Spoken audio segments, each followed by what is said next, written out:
క్లాస్లో 1వ స్కందం 3వ అధ్యాయం 36వ శ్లోకం ఈరోజు చూద్దాం. ఓం నమో భగవతే వాసుదేవాయ. ఓం నమో భగవతే వాసుదేవాయ. ఓం నమో భగవతే వాసుదేవాయ. ఓం నమో భగవతే వాసుదేవాయ. ఓం నమో భగవతే వాసుదేవాయ. ఓం నమో భగవతే వాసుదేవాయ.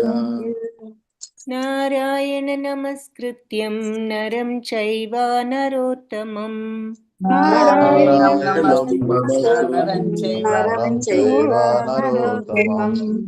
దేవీం సరస్వతీం వ్యాసం తతో జయముదీరయేత్. దేవీం సరస్వతీం వ్యాసం తతో జయముదీరయేత్. నష్టప్రాయేష్వ భద్రేషు నిత్యం భాగవత సేవయా.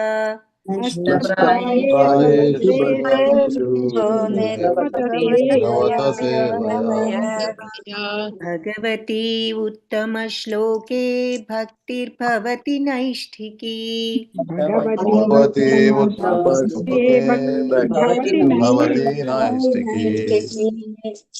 మూకం కరోతి వాచాలం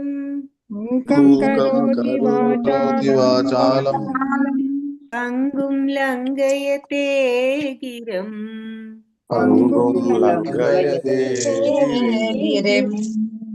యత్కృపాతమహం వందే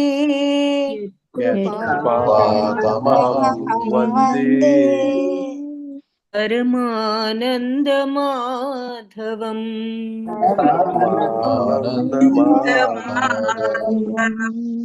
యత్కృపాతమహం వందే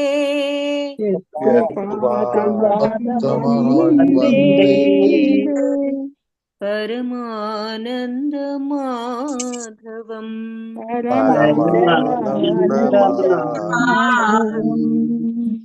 హరే కృష్ణ. అందరికి నిన్నటి శ్లోకంలో మరి భగవంతుడు ఇలా మహాత్ములను, ఎటువంటి మహాత్ములు అంటే ఆత్మ తత్వాన్ని, భగవంతుణ్ణి, ఆత్మను దర్శించగలిగిన వారు అన్నది చూసాం. ఎవరు? సూక్ష్మ స్థూల శరీరాలను ఆత్మకు సంబంధం లేదని వాళ్ళు అనుభవపూర్వకంగా తెలుసుకున్నటువంటి మహాత్ములు.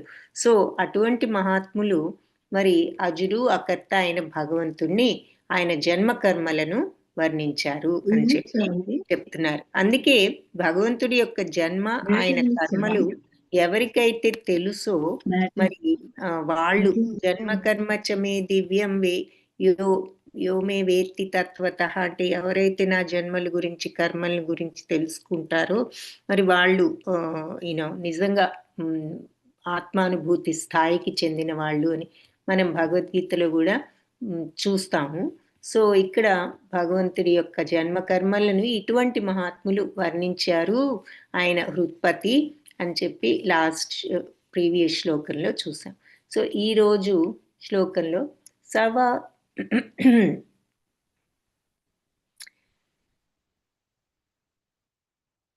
సవాయిదం విశ్వమమోఘలీలః సృజత్యవత్యత్తిన సజ్జతేస్మిన్ భూతేషు చాంతర్హిత ఆత్మతంత్రః షాడ్వర్గికం జిఘ్రతి షడ్గుణేశః. సో ఇక్కడ అంటే భగవంతుడిని ఇక వర్ణించడం, ఆయన వాళ్ళ భగవంతుడు జన్మకర్మల్ని ఇటువంటి మహాత్ములు వర్ణిస్తారు అని ఇంతకుముందు చెప్పారు. కాబట్టి భగవంతుడి యొక్క తత్వం ఏమిటి అన్నది ఇక్కడి నుంచి నెక్స్ట్ కొన్ని శ్లోకాస్లో వర్ణించడం జరిగిందన్నమాట. సో ఆ భగవంతుడు సవాయిదం అంటే అటువంటి ఆ భగవంతుడు మరి ఇదం విశ్వం, ఈ విశ్వాలన్నిటినీ అమోఘలీల, అమోఘమైనటువంటి లీలలు కలిగిన భగవంతుడు ఈ విశ్వాలన్నిటినీ సృష్టించారు. ఆ తర్వాత అవతి అత్తి అంటే పోషిస్తున్నారు, లయింపజేస్తున్నారు కూడా. సో ఇటువంటి అమోఘ లీలలు ఉన్నటువంటి భగవంతుడు ఈ విశ్వాలన్నింటినీ సృష్టించడం, మరి పోషించడం, లయింపజేయడం ఇవన్నీ కూడా చేస్తున్నారు. అలాగే నా సజ్జతే ఆయన ప్రభావితుడు కాదు, అస్మిన్ వాటి యందు భగవంతుడు ప్రభావితుడు కాదు. అంటే భగవంతుడు మరి ఈ భౌతిక తత్వానికి అతీతులు అన్నది ఇక్కడ మళ్ళీ ఆయన సృష్టించి పోషించి లయం చేస్తున్న ఆయన భౌతిక తత్వానికి అతీతుడు అని మళ్ళీ ఇక్కడ చెప్తున్నారు. భూతేషు అంటే అన్ని జీవరాశులు అన్నిటి యందు కూడా అంతర్హిత లోపల ఆయన ఉన్నారు. సో అన్ని జీవరాశుల్లోనూ భగవంతుడు ఉన్నారు. ఆత్మతంత్ర ఆయన మరి పరిపూర్ణ స్వతంత్రుడు అన్నది మళ్ళీ ఇక్కడ మనకి చెప్తున్నారు. అలాగే స్వరాటన్ మనం మొదట్లో ఫస్ట్ శ్లోకంలో ఎలా అయితే చూసామో భగవంతుడు సర్వస్వతంత్రుడు అని, ఆ విషయం మళ్ళీ ఇక్కడ ఆత్మతంత్ర. షాడ్వర్గికం అంటే అన్ని విభూతులతో కూడి ఉన్నవాడు అని చెప్తూ, అంటే మరి భగవంతుడి యొక్క మహత్యాలు విభూతులు మనం ఒక మొత్తం చాప్టర్లో చూసాం 10వ అధ్యాయంలో. కాబట్టి ఆయన యొక్క అవి కూడా ఈ అంశమాత్రంగానే మనం చూసింది నేను నీకు చెప్పింది అని భగవంతుడు అర్జునుడితో అనడం కూడా జరిగింది. మనం చాప్టర్ అంతా ఎన్నో ఎగ్జాంపుల్స్ భగవంతుడు ఇచ్చినా ఇన్ని రకాలుగా చెప్పవలసిన అవసరం ఏముంది, నేను మరి ఒక చిన్న అంశతోనే ఈ విశ్వం అంతా కూడా వ్యాపించి ఉన్నాను అని చెప్పి భగవంతుడు లాస్ట్లో చెప్పడం జరిగింది. సో ఆ విషయం అంటే ఆయన యొక్క విభూతులు మళ్ళీ ఇక్కడ చెప్తున్నారు. షాడ్వర్గికం జిఘ్రతి అంటే బాహ్యానికి రతుడైనట్లుగా, అంటే సుగంధాన్ని వాసన చూసిన విధంగా ఆయన విభూతులు ఉన్నాయి. షడ్గుణేశుడు అంటే 6 గుణాలు భగవంతుల్లో, మరి ఆయన షడ్గుణ సంపన్నుడు అన్నది చూస్తాం కదా. సర్వ ఐశ్వర్యవంతుడు, సర్వ కీర్తివంతుడు, శక్తివంతుడు, సౌందర్యంలో, జ్ఞానం, వైరాగ్యాల్లో భగవంతుడు మరి సమగ్రమైనటువంటి శక్తి కలిగి ఉన్న ఆయన. కాబట్టి షడ్గుణేశుడు అని చెప్పి చివరికి ఆ మాట కూడా వాడారు. సో భగవంతుడు ఈ అమోఘ లీలలున్న భగవంతుడు ఈ విశ్వాలన్నిటినీ సృష్టించి పోషించి లయం చేస్తూ మరి ఆయన ఉన్నప్పటికీ ఆయన వాటికి అతీతుడు, వాటి వల్ల ప్రభావితుడు కాదు. అన్ని జీవరాశుల్లో భూతేషు చ అంతర్హిత అన్ని జీవరాశుల లోపల భగవంతుడు ఉన్నారు. ఆత్మతంత్ర సర్వస్వతంత్రుడు.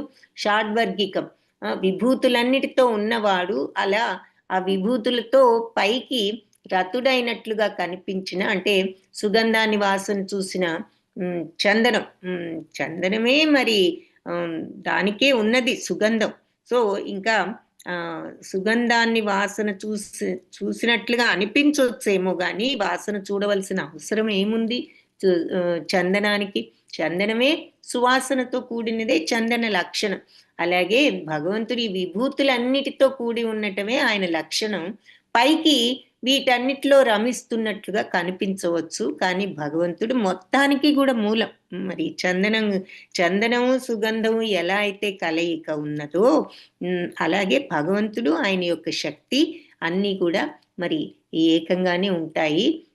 కానీ పైకి భగవంతుడు వాటిల్లో రతులైనట్లుగా కనిపించవచ్చు అని చెప్తూ షడ్గుణేశుడు, మరి 6 ఇంద్రియాలన్నిటికీ ప్రభువు, ఆ తర్వాత 6 రకాల శక్తులను కలిగి ఉన్నవాడు అని కూడా ఇక్కడ చెప్తున్నారు.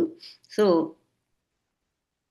ఈ భాష్యంలో కూడా భగవంతుడికి మనకి ఉన్న ముఖ్యమైనటువంటి భేదం ఏమిటి అంటే ఆయన సృష్టికర్త అయితే మనం సృష్టింపబడే వాళ్ళం. ఈ శ్లోకంలో అమోఘ లీలని చెప్పేసి భగవంతుని వర్ణించారు.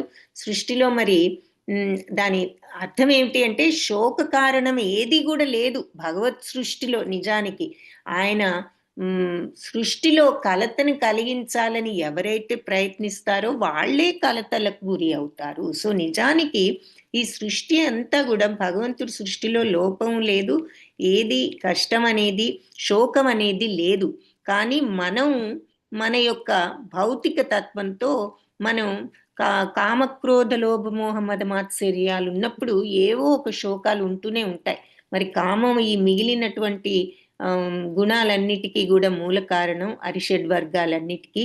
కాబట్టి అది ఉన్నంత కాలం ఎప్పుడూ ఏదో ఒక శోకం ఉంటూనే ఉంటుంది. కాబట్టి అలా భగవత్ సృష్టిలో శోకం అనేది ఏది లేదు. కానీ మరి ఈ సృష్టిలో కలతను కలిగించాలని ప్రయత్నించే వాళ్ళకే కలత వస్తుంది అని చెప్పి వివరిస్తూ తర్వాత భగవంతుడి యొక్క షడ్విభూతులు, ఆయన యొక్క ఐశ్వర్యం, శక్తి, యశస్సు, సౌందర్య, జ్ఞాన, వైరాగ్యాలనే 6 విభూతులు సమగ్రంగా కూడా ఉన్నాయి.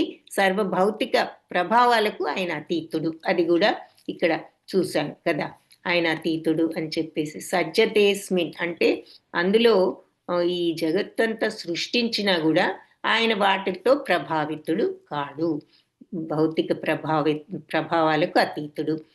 కాబట్టే ఆయన ఇంద్రియాధీశుడు, షడ్గుణేశుడు అంటే ఇంద్రియాలకు గుణాలకు కూడా ఆయన ప్రభువు అని చెప్పి త్రివిధ తాపాలకు లోనై మనం అటువంటి బద్ధజీవుల్ని ఉద్ధరించడం కోసమే ఆయన ఈ విశ్వాలన్నింటినీ సృష్టించి పోషించి మరి చివరికి లయం చేయడం అన్ని జరుగుతున్నాయి. అలాంటి కార్యాల వల్ల ఆయన ఏమాత్రం ప్రభావితుడు కాకుండానే ఆయన ఇవన్నీ చేయగలరు అని చెప్పి సుగంధపూర్ణమైన వస్తువుతో సంబంధం లేకుండానే దాని సుగంధాన్ని మనిషి ఏ విధంగా అయితే గ్రహిస్తాడో బాహ్యానికి బయటికి అంటే పైకి భగవంతుడు భౌతిక జగత్తుతో సంబంధం ఉన్నట్లు కనిపిస్తారు. కాబట్టి ఎంత ప్రయత్నించినా కూడా దానవ ప్రవృత్తి ఉన్న వాళ్ళు ఆయనను చేరలేరు. సో భగవంతుణ్ణి చేరుకోవడానికి ఈ దానవ ప్రవృత్తిని, దానవ గుణాలను, దానవ లక్షణాలను వదులుకున్నప్పుడే, అంటే వేరే ఏముంది, అన్ని బ్యాడ్ క్వాలిటీస్కి, అన్ని దుర్లక్షణాలకు మూల కారణం కామం అని చూస్తాం. కాబట్టి ఆ కామంకి మరి ప్రదేశం ఏమిటి? ఇంద్రియాలు, మనస్సు, బుద్ధి. కాబట్టి ముందు నీ ఇంద్రియాలను చేతుల్లో పెట్టుకో అని చెప్పి భగవంతుడు మనకి భగవద్గీతలో కూడా అక్కడ చెప్పడం జరిగింది. కాబట్టి ఈ లక్షణాలు ఉన్నంత వరకు ఈ దానవ ప్రవృత్తి ఎవరు కూడా ఆయన్ని చేరలేరు అని చెప్పి చివరిలో చెప్తున్నారు. సో భగవంతుడిని చేరుకోవాలి అంటే ఈ దానవ ప్రవృత్తిని వదులుకుని మరి మనం ఆ పవిత్రమైనటువంటి తత్వంలోకి వెళ్ళినప్పుడే మరి మనకి ఆ పవిత్రమైనటువంటి భగవంతుడి తత్వమైన పవిత్రమైన ఆత్మతత్వమైన అర్థమవుతుంది.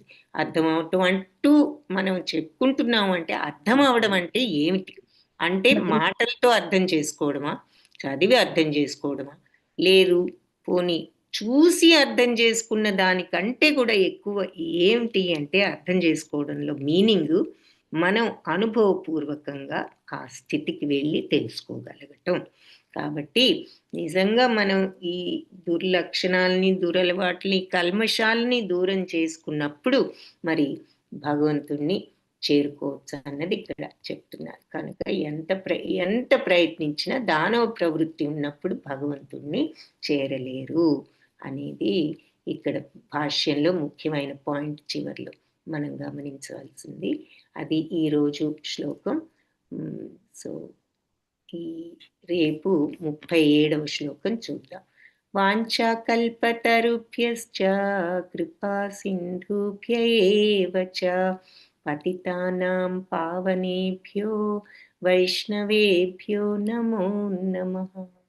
హరే కృష్ణ. అందరికీ క్లాస్కి వచ్చిన హరే కృష్ణ. హరే కృష్ణ మాతాజీ, ధన్యవాదాలు. ధన్యవాదాలు. ధన్యవాదాలు.